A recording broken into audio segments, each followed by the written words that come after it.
तारीख में ये मज़कूर है कि चूंकि हजरत हुसैन रजी अल्लाह तआला अन्हु को कुछ अंदाजा हो गया था कि ये लोग मुझे छोड़ेंगे नहीं, तो उस वक्त शहादत से एक दो रोज पहले उन्होंने खुतबा दिया और उस खुतबे में लोगों को जो वसीयतें की उनमें एक वसीयत ये भी है कि मैं अगर शहीद हो गया तो मेरे शहादत के ऊपर तुम मातम न करना, तुम नौहा न करना, तुम मेरी शहादत के ऊपर, मेरे दुनिया से जाने के ऊपर वो जाहिलियत के तरीके इख्तियार न करना जो जाहिलियत में थे और रसूल करीम सल्लल्लाहु अलैहि वसल्लम ने उनको ममनू कर दिया। जाहिलियत में जब किसी का इंतकाल होता था तो जितना बड़ा आदमी है उसी के हिसाब से उस पर मातम होता था, उसके गिरबान चाक किए जाते थे, उसमें खुद सर पर मिट्टियां डाली जाती थी और खुदा जाने क्या क्या हरकतें, और रो रो कर नौहा किया जाता था। नौहा के माना होते हैं कि रो रो कर शेर पढ़ना और रो रो कर मरहूम के फजाइल व मनाकिब बयान करना, ये नौहा है। और नबी करीम सल्लल्लाहु अलैहि वसल्लम ने जाहिलियत की जिन रस्मों को आपने मिटाया उनमें एक बहुत बड़ी रस्म नौहा की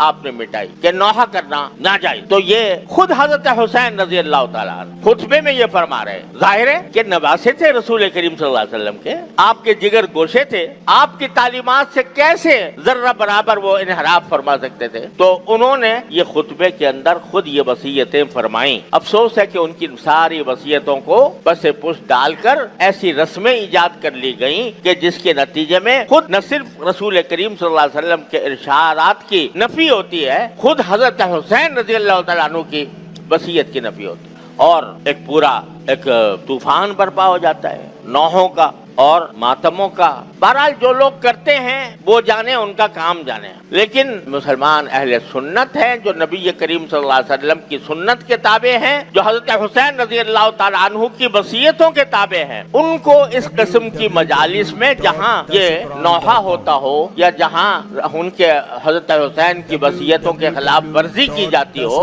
वहाँ एक मुत्तबे सुन्नत मुसलमान का कोई गुजर नहीं होना चाहिए, वहाँ उसकी शिरकत ना होनी चाहिए। क्योंकि रसूल करीम सल्लल्लाहु अलैहि वसल्लम का इरशाद है कि जो शख्स किसी एक मजलिस में बैठता है, किसी बड़ी मजलिस में बैठता है, चाहे बैठा ही हो, देखने के लिए बैठा हो, तो उसका शुमार उसी मजलिस के लोगों में होगा। लिहाजा जो कर रहे हैं वो अपने अमाल के खुद जवाबदेह हैं और हमें उनसे तारुज़ इसलिए नहीं करना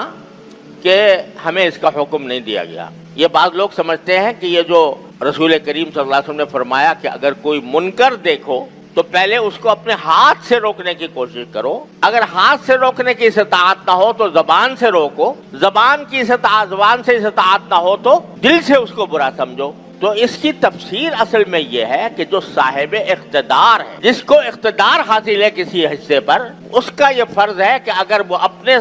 ज़ेरे इख्तिदार इलाके में कोई मुनकर देखता है तो उसको हाथ से रोके, कुव्वत से रोके। मसलन हमारा थोड़ा बहुत इख्तिदार इस मस्जिद पर है, इस मदरसे पर है, यहाँ अगर हम कोई मुनकर होता हुआ देखें तो हमारा फर्ज है कि उसको कुव्वत से रोके, हाथ से रोके। लेकिन जो साहिब इख्तिदार नहीं, वो उसके लिए हुक्म क्या है कि जबान से अगर जरूरत हो जबान से रोको, अगर जबान की भी कुदरत नहीं है तो फिर दिल से उसको बुरा समझो। लिहाजा जो लोग ये रस्में बजा ला रहे हैं, नौहे की, मातम की, जुलूसों की, ताज़ियों की, जो कर रहे हैं उसके वो अमाल के खुद जिम्मेदार हैं। हम इस बात के मुकल्लफ नहीं है कि हाथ से जाकर उनको रोकें या उनसे लड़ें या उनसे कोई जंग मोल लें या उनके ऊपर हमले करें या उनके साथ कोई इश्तिआल अंगेज कार्रवाई करें। हमारा काम यह है कि उसको बुरा समझें, गलत समझें, लेकिन पुरअमन रहें। तो